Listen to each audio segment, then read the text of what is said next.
همین دو مرد پهلو و پهلو شیشتگی دوام میکنه. یک نفرش میگه که پروردگار رو با فضل کرم ام الفضل یگان چی با اون برسون. او دیگریش دوام میکنه پروردگار رو با فضل کرم یگان چی برسون. اکو ام الفضل گفته نمیشه گرفت نیست که بخاطر یگان او بچه این مردک از ما امید توقع داشته است. ببینه از خدا بخاطر فضل کرم ما چیز طرف برا به همین از زیاد ترک بتون.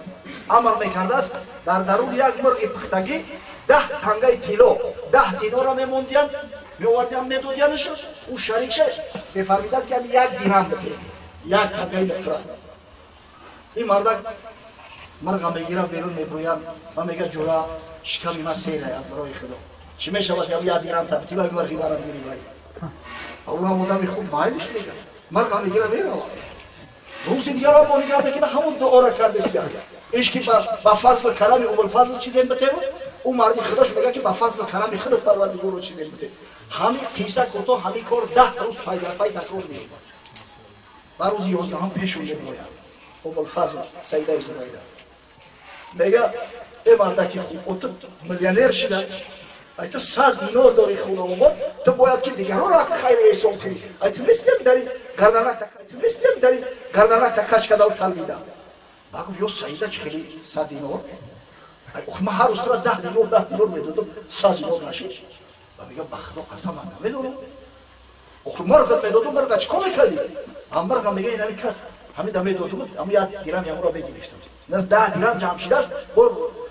مقصد که نفقه روزگار صرفش کرده که یک کس میشه دیدی خونه آباد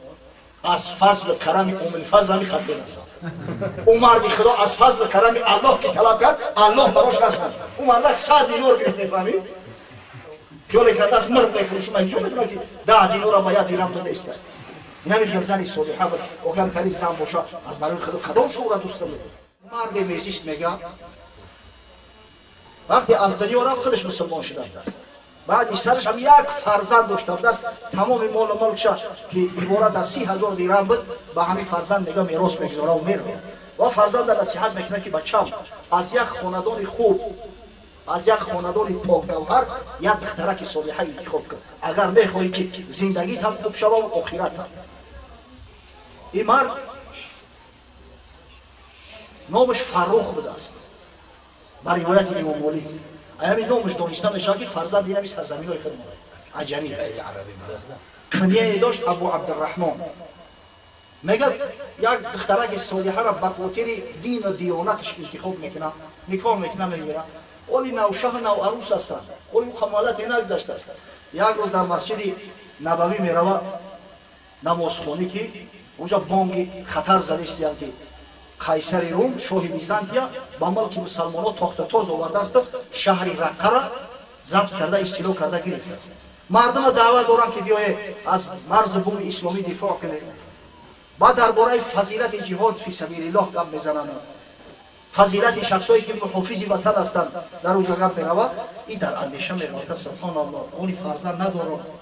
ولی در سر و مسئولیت زیاد بار نشده است اگر بازی نرم خدمت نکنم پگه صاحب یا دو سیاه سرکم ای کجا میتونم دیگه برم خدمت دین و خدمت وطن کنم با همین فکر اندیشه میآید زن در نزدش خراک هم میاره میمونه و بسیار زنی صالحه و عاقله بود است گفت شوهر چرا مضطرب مینمایی گفت این همین کارای زن نمیدونم چیکار کنم گفت اگر به شب سفر کنی من هرگز مزاحم تو نمیشم مانع این سفر نمیشم برای در روح الله است خداوند در زمینه که حقی بیشتر داره از ما این مرد خدا را وقتی که مشورتش شنید در حال خسر بچه‌هاش جمع کرد خانه را آورد گفت که برادر من میرم خدمت میکنم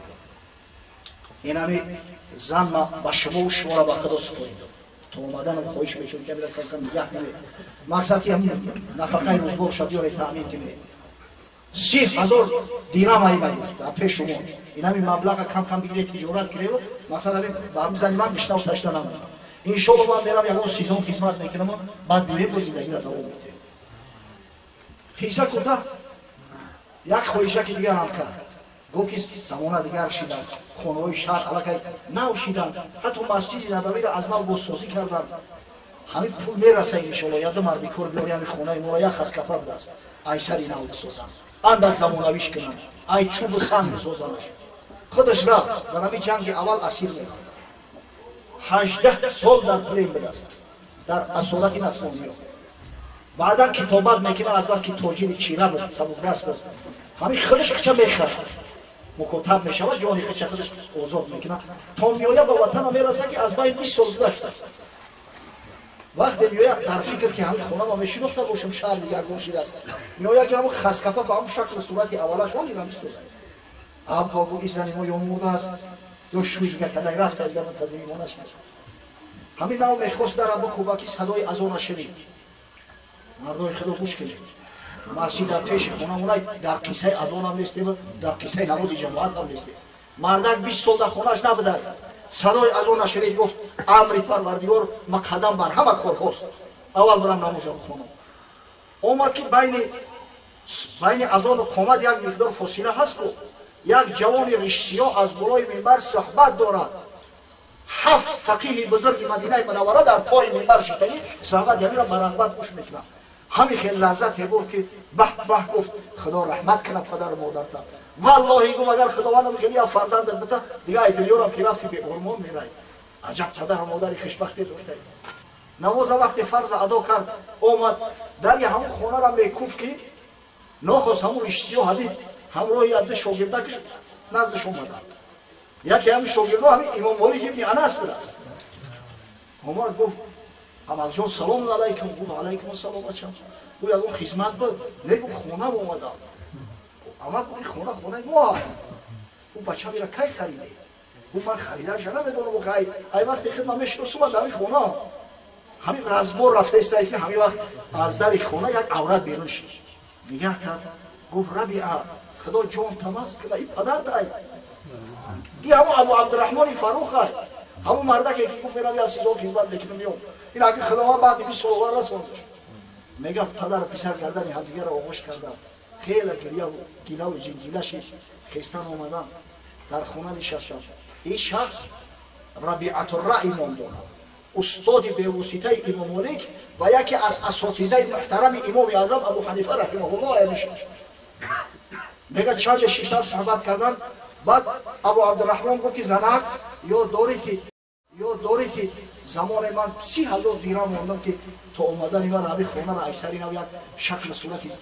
خوبتر کتی بسازه ای بچه اومدم ای پیشتره دبو والانگلتر شده است کتی بساز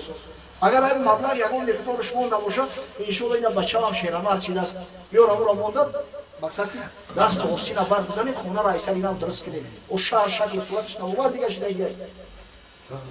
زنی غیور و جسور گفت ابو عبدالرحمن 30,000 دیرهم در پیشت شده پولی تر نخوردم نپوشیدم نه خدمت زینت دادم حتی حج نرفتم ایرانی پسرک وقتی که طرفی بردار بدم همین تولد چید سعی کردم که چجای لقمه حرام لقمه شبحنو کرد استفاده نبرم که شیر من میخورم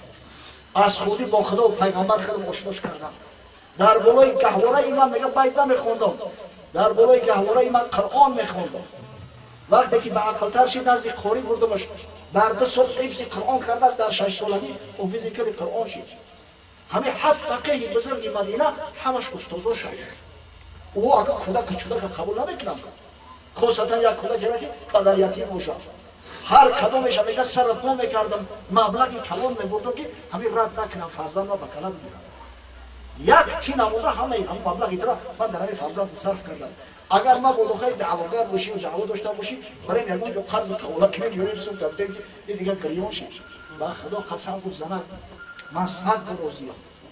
من صحبتای جوان از بالای منبر وقتی گوش کردم ایمانم آب خورد ندانسته خود رحمت گفتم زند گفت والله غیرتی تا از غیرتی من خیلی زیادتر است و هیچ وقت دیدم نمیشه که همه مبلغ ما یا فرضا صرف کنم ممکن ایسرش هم مقداری را صرف نکردم اما 30,000 دیرهم هیچ وقت دیدم نمیشه که صرف کنم ای برادر خود در این اکسیر زن کم نباید صدق مرد از صدق زن آن دل مردی که از زن کم بود آن دل باشد که کمزش کم بود الله اکبر و اذا غبت عنها حفظت وقتی که غایب شدی مقصد خودش حفظ میکنه مالی تو رو نفس برای تو. سبحان الله. همین خیزان اگر خدا بتد وقتی دیگه عید بدیو چی لازمه؟ چی لازمه؟ برو 5 نوبت بیزن بردارد چی یاری موافق بود در برد. که را خانه آباد و هم خانه دوست خدا را بر رحمت نظر سوی اوست. الله اکبر. پروردگار با خاندان بابای حاجی توچی بک همین زن را بیاره که واقعا برای شوهر همین درجه و منزلت داشته باشه برای فرزند بابای حاجی که هر وقت نظرش کرد وقتش چاک شود خرسند شود خودش در جنت احساس کنه و هر وقتی که امرش داد امر به واسطه اجرا کنه. امر شوهر واجب است. حضرت صلی الله علیه و سلم سوگند یاد کرد والذی نفس محمد بیده لا تؤدی المرأة حق ربها حتی تؤدی حق زوجها. قسم به الله که جان محمد در قبضه قدرت اوست تا زمانی که زن حق شوهر را ادا نکند هرگز حق خدا را ادا کردن نمیتواند. و وقتی که غایب شد روسیه رفت و سفر تجاری رفت و جای رفت زن خودش محافظت کنه و مال و خانه و در شوهر را محافظت کنه تا وقتی برگشته شد. پروردگار به این خاندان چنین یک زن صالحه را وارد کنه.